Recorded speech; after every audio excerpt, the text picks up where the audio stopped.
People who watch my content frequently know that I am someone who always puts people first, right? I think that's how I have molded my career. That's how I continue to mold my everyday life when it comes to work, right?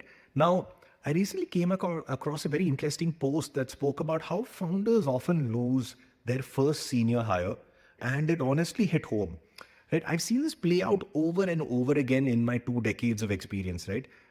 Think about it. You hire a head of marketing, a head of product, or a sales leader because you need experience that you don't have. Right? One point that resonates very, very well with me is what we would say at Facebook, now Meta, is always hire someone you wouldn't mind working for, right? Which effectively means that you being a leader there is a position of privilege, right? And you're hiring the people to fill in the gaps, that skill gaps that you don't have. So the question really is, are you empowering them to make decisions? Are you empowering them to do the job that they've been hired to do? And I've realized in many, many founder-led companies, uh, hiring is done mainly to control the team rather than actually giving them the space to perform. And I have seen the positives play out in my roles at General Motors, Google, and Meta. In fact, Meta for me was a stint which gave me a lot of freedom, and we did succeed. We had tough times, we had the good times, but ultimately the leaders had faith in the team. General Motors again was a crazy, high energy, charged up place. Right, believe it or not, GM at the time when I was there was a 5% market share player in India.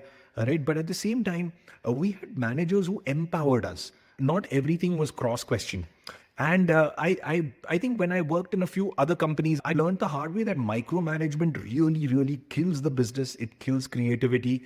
And believe it or not, some of the best talent that I worked with in these companies have all left. Even now, when I look back at GM runs a small team that manages after sales service. We still know people who were with us when we were working there between 2006 and 2011.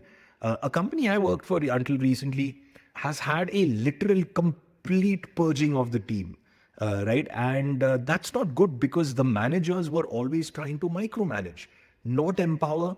Every decision made was double checked, double questioned, which often makes you feel like, you're under a microscope and they're waiting to find something wrong with it. So what kind of leader really are you, right? I think you need to question yourself on that.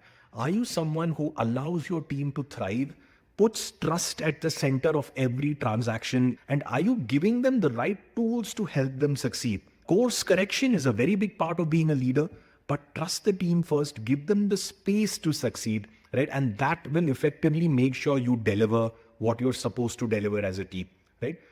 So you need to decide whether this company scales because on the back of trust and right hiring, or it stagnates because of micromanagement and multiple levels in the hierarchy trying to do the same thing that everybody else is doing, right? So I think something to really introspect if you're a fellow leader, right? And let me know what you think about this in the comments.